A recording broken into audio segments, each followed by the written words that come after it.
যে যেমন হবে তার লাইফ পার্টনার তেমন হবে। বউ যদি হয় 10 ঘাটে পানি খাওয়া, স্বামীও হবে 10 ঘাটে পানি খাওয়া। স্বামী যদি হয় 10 ঘাটে পানি খাওয়া, বউ হবে 10 ঘাটে পানি খাওয়া। এই যে আমাদের এই জানাটা, এই ক্ষেত্রে অনেকের প্রশ্ন হয় যে উত্তরটা আসলে কি হবে। উত্তরটা হচ্ছে যে আসলে এই কথাটা অলওয়েজ সব জায়গায় সেম ভাবে অ্যাপ্লাই করা পসিবল নয়।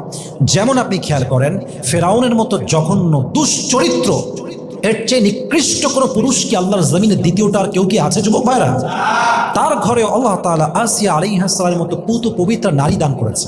তাহলে বোঝা গেল, স্বামী খারাপ হতে পারে, নিকৃষ্ট হতে পারে, বাট স্বামী খারাপ হলেও কি হবে, মাঝে মাঝে বউও ভালো হয়। এরকম যুবক ভাইরা হয় কি হয় না?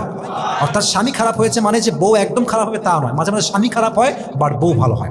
আর একটা এক্সাম্পল আসেন, যেমন লূত আলাইহিস সালাম একজন নবী, তার বউ এতটা জঘন্য ছিল যে সে সমকামিতার সাপোর্টার ছিল। নাউজুবিল্লাহ পড়বেন না আপনারা সবাই?